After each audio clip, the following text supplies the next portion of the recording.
Hello guys, welcome back to one more fresh video of this channel. So आज हम discuss करेंगे air breathing engines के बारे में। एयर ब्रीदिंग इंजन्स में 4 कैटेगरीज आती है। पहला आता है टर्बो जेट इंजन, सेकंड आता है टर्बो फैन इंजन, थर्ड आता है turbo prop engine and fourth आता है रैम जेट इंजन।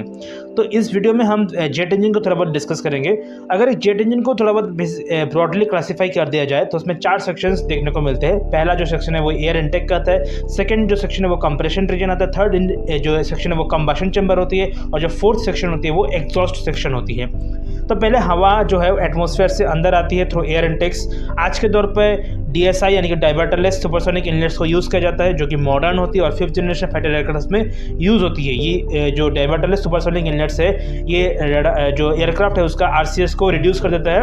एंड जब एयर इनलेट से हवा अंदर जाती है तो उसको कंप्रेसर रीजन से पास होना होता है। कंप्रेसर रीजन में हवा को स्क्वीज कर दिया जाता है, जिसकी वजह से इसका प्रेशर भी बढ़ जाता है और टेम्परेचर भी बढ़ जाता है।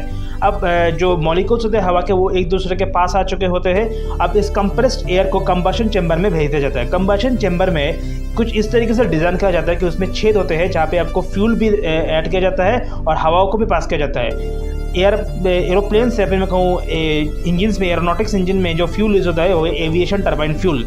अब जब फ्यूल ऐड करने के बाद हमारा जो हवा है, जो हवा अंदर जा चुकी है, वो बहुत ज़्यादा गर्म हो चुकी है। तो ऐसा हम जानते हैं कि गर्म हवा जहाँ से हो सकती है वो तेज़ी से भागने की कोशिश करती है। तो आगे तो वो जा नहीं सकता क्योंकि आगे एयर इनलेट्स मौजूद है और पीछे जो टर्बाइंस लगे हुए होते हैं। अब मेन कंसेप्ट यहाँ पे प्ले करते हैं। तो पीछे जो टर्बाइंस लगे हुए होते हैं, तो जब गर्म हवा टर्बाइंस से टकराती है और भागने की कोशिश करती है, तो टर्बाइन से टकराते वक्त ये टर्बाइंस को रोटेट करती है।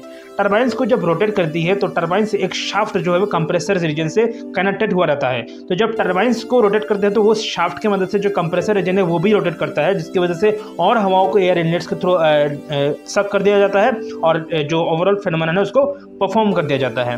तो ये रहा हमारा बेसिक प्रिंसिपल। अब थोड़ी बहुत और बात कर ले जाते हैं तो जो शाफ्ट जो है वो कंप्रेसर रीजन और जो टर्बाइंस को जोड़ती है, उससे एक और शाफ्ट निकाला जाता है और through some gears it is connected to a generator which ultimately produce electricity. तो एयरक्राफ्ट का जो इंजन है वो इलेक्ट्रिसिटी भी जनरेट कर सकता है। तो जब गर्म हवा अल्टीमेटली टरबाइन को इससे टकराने के बाद बाहर जाती है तो बाहर उसको नोजल मिलता है।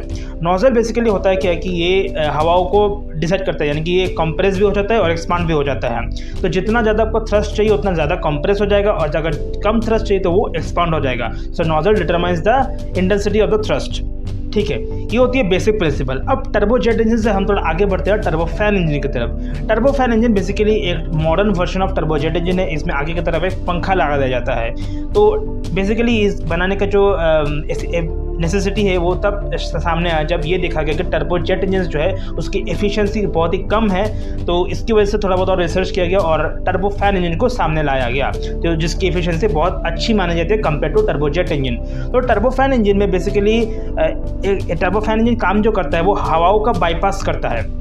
अब देखिए, हवा जो है वो 2 तरीके से बाईपास होती है। एक लो बाईपास रेशियो आता है, एक हाई बाईपास रेशियो आता है। लो बाईपास रेशियो बेसिकली होती है कि ज़्यादातर हवा जो है वो एयर इंटेक्स जो आती है हमारी, एयर इंटेक्स से ज़्यादातर हवा जो है वो कंबशन चैम्बर में एंटर हो जाती है। एयर इंटेक्स से ज़्यादातर हवा जब कंबशन चैम्बर में एंटर हो जाती है तो ज़्यादा थ्रस्ट पैदा कर सकता है और वो इंजन ज़्यादा पावरफुल बन जाता है। और ये ऐसा इंजन सिर्फ फाइटर एयरक्राफ्ट में यूज़ होता है। इसमें आफ्टर बर्नर्स भी लगे हुए होते हैं। जबकि जो हाई बाईपास रेशियो है उसमें कंबशन चैम्बर के ऊपर से ज़्यादातर हवाओं को पास कर दिया जाता है और वो आपके ट्रांसपोर्ट एयरक्राफ्ट में यूज़ होता है, जहाँ पे कंबशन चैम्बर आपका जो जो कंबशन चैम्बर है वो नहीं होता, यानी या मैं कहूँ हॉट एयर जो चैम्बर है वो नहीं होता है।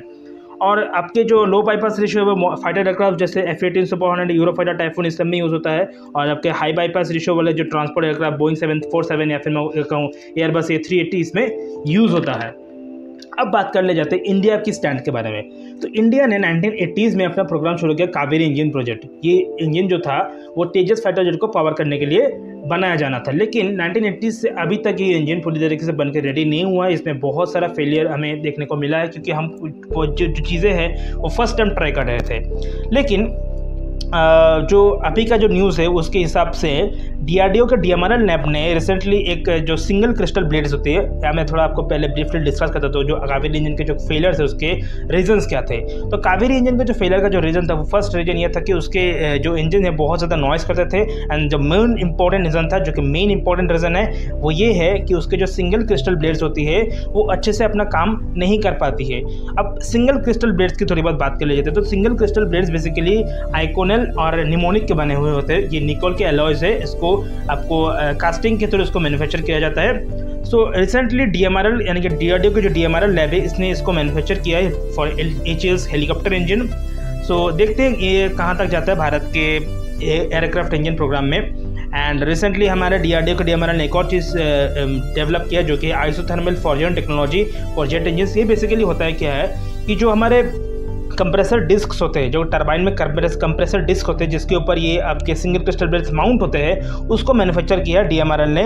ये जो आपके कंप्रेसर डिस्क आते हैं ये टाइटेनियम एलॉय से बने हुए होते हैं और इसको 200 मेट्रिक टन ये झेलने में सक्षम है। 200 मेट्रिक टन का प्रेशर झेलने में ये सक्षम है। तो अगर कावेरी इंजन की बात की जाए तो कावेरी इंजन में अभी पैसा लगाना जस्ट वेस्ट ऑफ मनी होगा। तो इसी वजह से एक एमओयू शायद साइन हो सकता है आने वाला टाइम में बिटवीन डीआरडीओ और एक फॉरेन कंपनी के बीच में। और फॉरेन कंपनी की 2 फॉरेन कंपनी इसमें शॉर्टलिस्टेड हुई। एक आती है आपकी रोल्स रॉयस जो कि यूनाइटेड किंगडम से है और दूसरा आता है साफरान जो कि फ्रांस की तरफ से है।